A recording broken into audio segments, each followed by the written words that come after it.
Bienvenidos, mi nombre es Julio Martínez, yo soy licenciado en optometría. Yo seré el expositor esta tarde. Hablaremos sobre el abordaje clínico del nistagmo en la consulta optométrica. Bien, un poco sobre mí, pues soy médico actualmente en servicio social. Actualmente hago un máster en audiología y equilibrio en España. Soy magíster en optometría, egresado de la Universidad Galileo de Guatemala, donde también cursé mis estudios de licenciado en optometría y de técnico universitario en optometría. En Honduras estudié el auxiliar de optometría que ofrece la Universidad de UNITEC y soy fascinado por la programación, lo cual me ha llevado a estar actualmente haciendo un técnico también en desarrollo de software. ¿Qué vamos a ver este día? Pues vamos a ver la definición, la epidemiología, un poco de anatomía y fisiología del nistagmo. Vamos a hablar acerca de su clasificación clínica, algunos métodos y herramientas de exploración. Nos vamos a concentrar en cuál sería la actitud del profesional de la salud visual cuando tiene un paciente con nistagmo, algunos criterios o más bien consejos de corrección y manejo, y vamos a tratar de entender qué referir y a quién y cuándo referirlo para poder adentrarnos en este fascinante mundo de lo que es el nistagmo.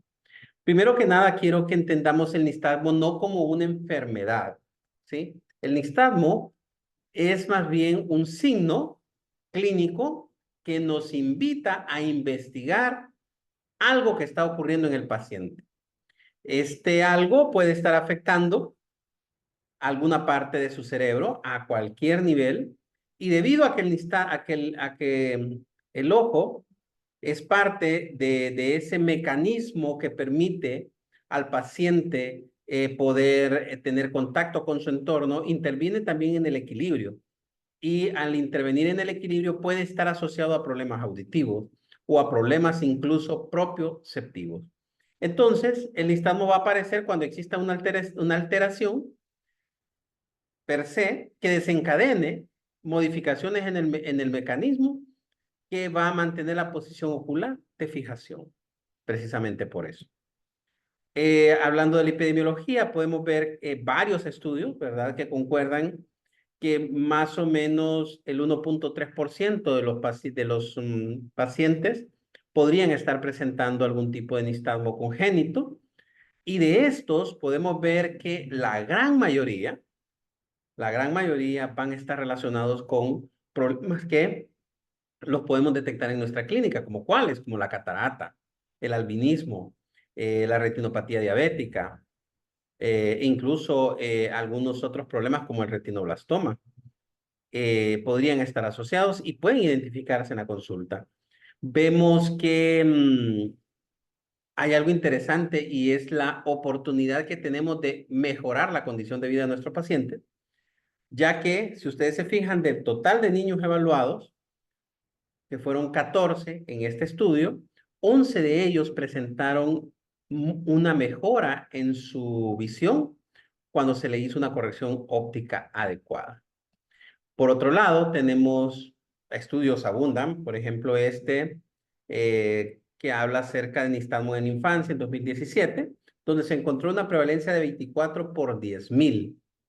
Es decir, 14 de cada 10,000 habitantes presentan nistagmo congénito.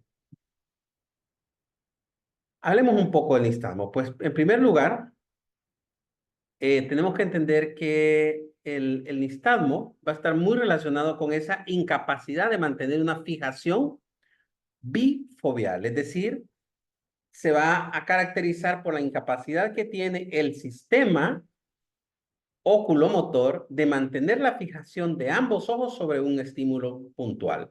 Entonces van a estar afectados algunos reflejos como ser la fijación, el reflejo vestíbulo ocular y el sistema integrador neuronal a cualquiera de sus niveles. Esto es, desde los ojos y los músculos extraoculares hasta el mismo córtex cerebral, pasando obviamente por cada uno de sus etapas a nivel de los fascículos oculomotores, a nivel de lo que son los núcleos vestibulares y a nivel de lo que son los nervios también vestibulares, por esa intrínseca e íntima relación que tiene con el sistema vestibular, la visión y la propiocepción. En los entornos de reflejo de nistagmo siempre van a intervenir los centros del generador nistámico central, que van a estar ubicados en el tronco encefálico y en el cerebro, y van a ser responsables de generar impulsos que van a producir nistagmo, los receptores sensoriales, como por ejemplo la visión, el sistema vestibular, la propiocepción, como les había venido diciendo, que van a informarle al cuerpo acerca de su posición y a la cabeza acerca de la posición respecto al eje de gravedad y respecto a cada una de las partes del cuerpo. Es decir, podría estar afectado el sistema nervioso central o periférico. El sistema vestibular, ya que este se encarga de calcular la aceleración que tiene la cabeza respecto a un plano vertical y a la vez de compensar esa aceleración con el mantenimiento de la fijación bifoveal. Entonces, cuando existe algún problema a nivel vestibular, sea este un otolito, sea este alguna compresión que esté afectando al nervio, este podría causar algún tipo de problema. En los pares craneales, pues ya habíamos hablado que el nervio vestíbulo coclear, es decir, el octavo par craneal, va a transmitir información desde los receptores que se encuentran a nivel del laberinto a los pares craneales oculomotores para poder hacer esa compensación. Y si existe una afectación en ese laberinto, podría estar generando algún tipo de nistagmo. Y la integración cerebral, que este va a estar dado precisamente por esa cualidad que tiene nuestro cerebro de poder integrar toda la información que recibe del entorno para poder mantener el equilibrio y mantener la fijación. En resumen, el nistagmo lo vamos a poder dividir en dos grandes categorías, de acuerdo a su etiología. Por ejemplo, el tiempo de aparición o la causa funcional.